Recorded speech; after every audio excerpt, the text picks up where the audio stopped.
Welcome back to our History of Music series. This week, we'll be covering the history of the piano.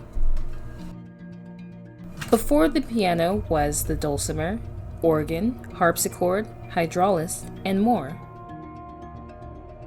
Let's start with the hydraulis and work our way up to the modern piano. The hydraulis is the earliest known version of the pipe organ, invented by Ctesibius of Alexandria in the 3rd century BC. The sound came from an intake of air from two pipes, which led to a container of water inside of the instrument. With constant air pressure, a player could press different keys for the loud instrument to belt out different notes. The hydraulis spread in popularity across Europe until it was known as the pipe organ. During the Baroque period, it reached its peak of popularity. The piped instrument is noteworthy for its high volume and melodramatic air.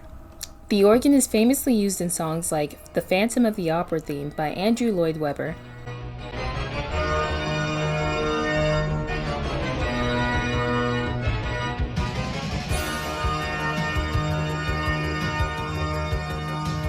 Next, we have the clavichord. The clavichord is a modified organ that came about in 14th century Europe. The Renaissance instrument used brass rods that hit the strings to produce different notes, similar to the modern piano. The harpsichord was invented in Italy circa 1500. After spreading to England, France, and Germany, it became a popular part of classical pieces. By the 18th century, it was considered one of Europe's most important instruments. Special harpsichord building schools were established in Italy, Flanders, France, England, and Germany. The instrument was traditionally ornate and gaudy. Even after the rise of the pianoforte, the harpsichord was a tough competition to beat. By the 19th century, the pianoforte overshadowed its success as it had more range. The first official piano was created by Bartolomeo Cristofori of Italy. The Cristofori forte piano featured a pedal to help control the volume. Since the early 15th century, the keyboard's range expanded from 1 octave to 5 in the 18th century. The progress of the piano is notable in major classical works. For example, one of Beethoven's pieces, Hammerclavier Sonata, Opus 106,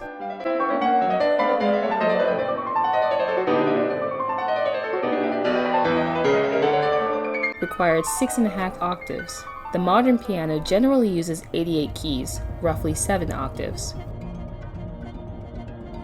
The Keytar is the most dramatic change to the piano, combining the keyboard with the shape of a guitar. The original version of the Keytar was hooked up to other synthesizers, but in 1979, George Matheson created a self-contained version. The Keytar features a long handle covered in buttons, used to control the sound of the instrument. The handle's placement is not always consistent, but the instrument usually features a strap, similar to a guitar. Pink Floyd and Depeche Mode are two bands from the 20th century known for utilizing the keyboard.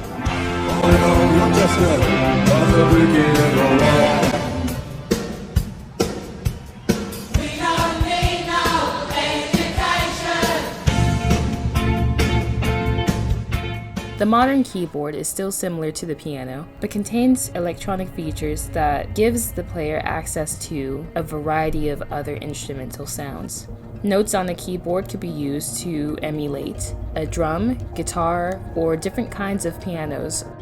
Its versatility and compact form make it ideal for the modern setting. But there is still great appreciation for the grand piano. Today we have many variations. By learning a bit about the rich history of our instruments, we get a chance to celebrate human ingenuity. Thank you for tuning in.